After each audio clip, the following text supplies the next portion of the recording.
artezinha aqui de Nick Task, que fez aqui uma capivara bardo pra aparentemente Magic the Gathering, né?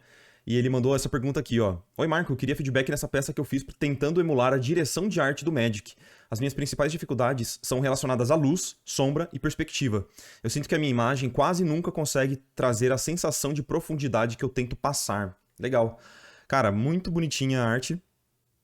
Achei muito fofo. Capibara. Capybara Bard. Muito fofo.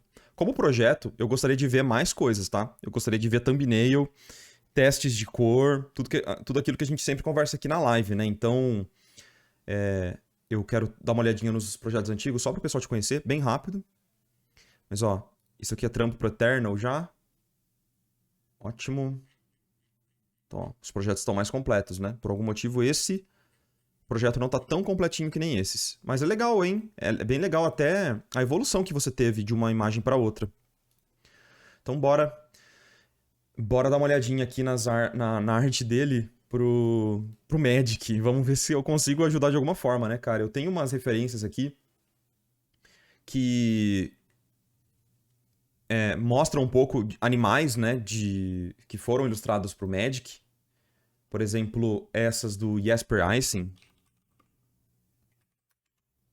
Ele ilustra bastante animal, né, pro Magic.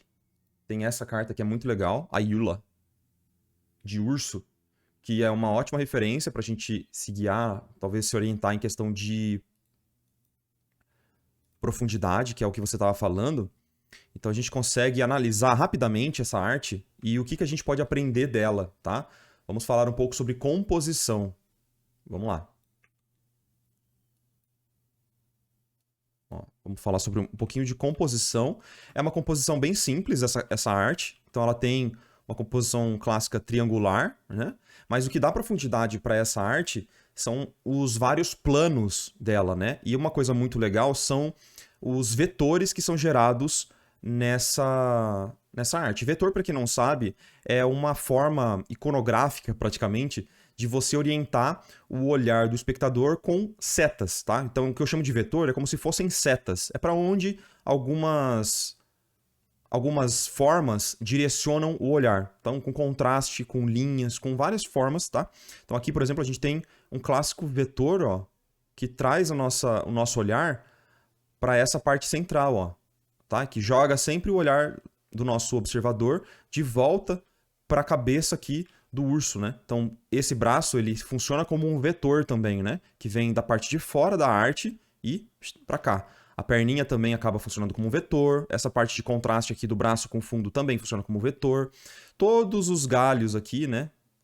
Também funcionam como vetor para você olhar. E, sem falar de vetor, mas agora sobre composição tonal, se a gente observar essa arte em escala de cinza, a gente percebe que tem um grande ponto de contraste aqui na cabeça, né? Então, o ponto mais claro está aqui e pontos bem escuros próximos desse ponto mais claro estão aqui nessa região. Então, tudo leva o nosso olhar para cá. O cenário e a questão de perspectiva, ele vem também porque vários planos são gerados. Então, a gente tem aqui o urso em primeiro plano, praticamente, né? Tem alguns outros elementos aqui secundários, mas a gente percebe que tem o urso, temos essa outra forma aqui, gerando uma profundidade. Então, a gente tem o que a gente chama de overlap, ou sobreposição. A gente sobrepõe o urso na frente desse outro elemento aqui.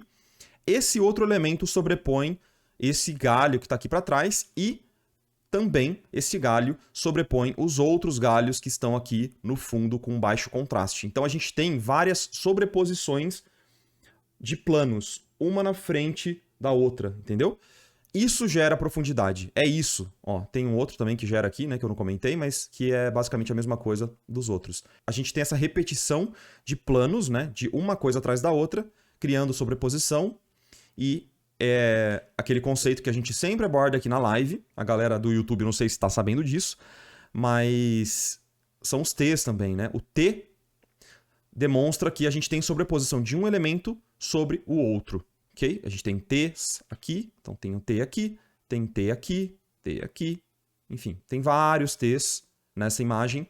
Então, basicamente, resumidamente, a gente pode aprender sobre composição, apesar de ser uma forma simples, né? É um urso parado olhando para a câmera. a gente consegue ter muita noção de profundidade.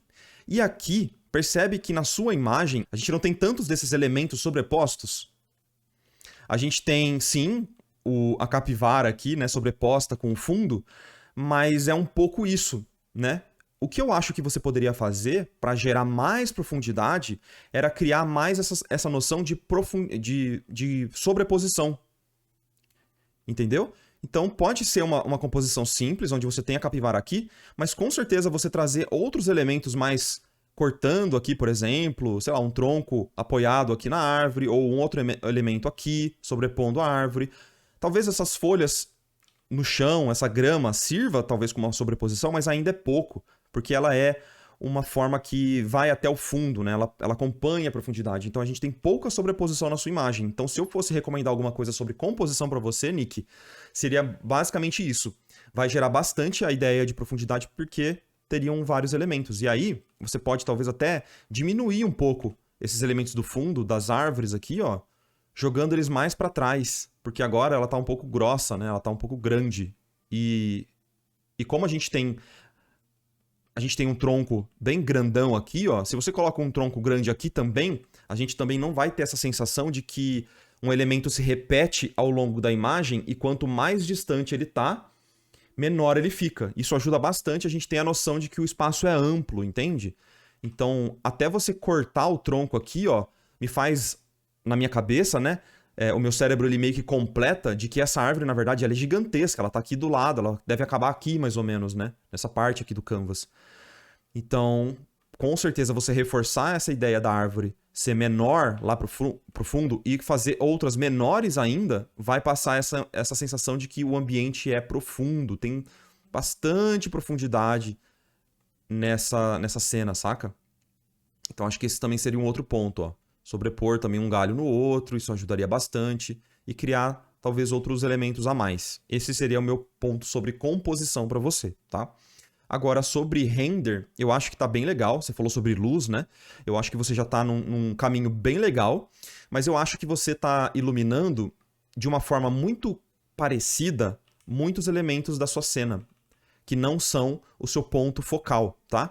Então, percebe que você meio que ilumina a cabeça com o mesmo contraste e intensidade, em questão até de valor, que essas partes de baixo.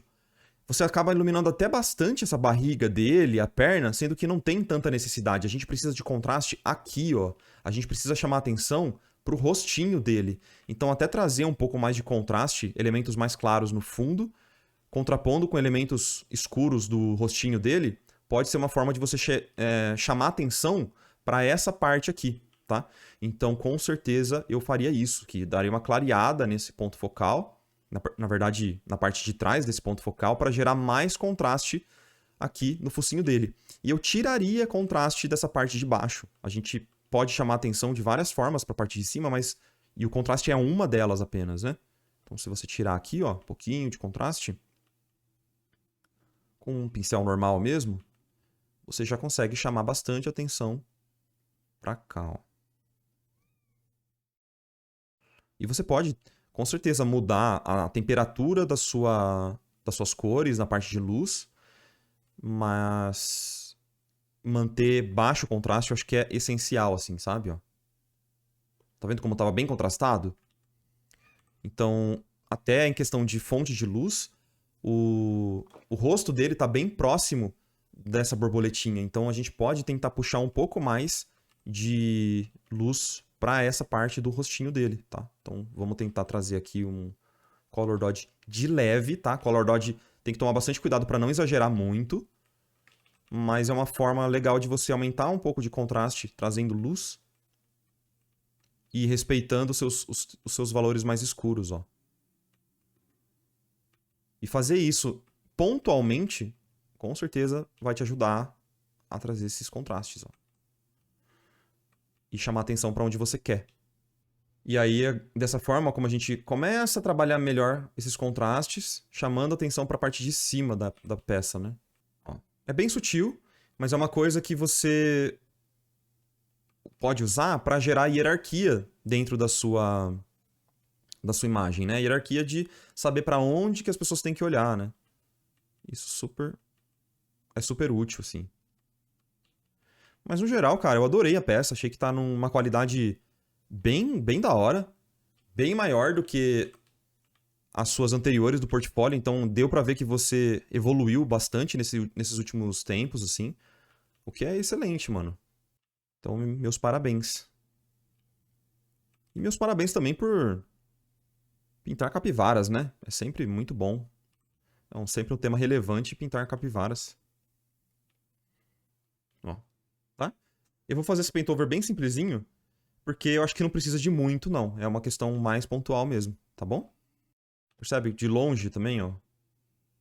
A leitura começa a ficar um pouquinho mais fácil de entender, né? A direção da luz e pra onde a gente tem que olhar.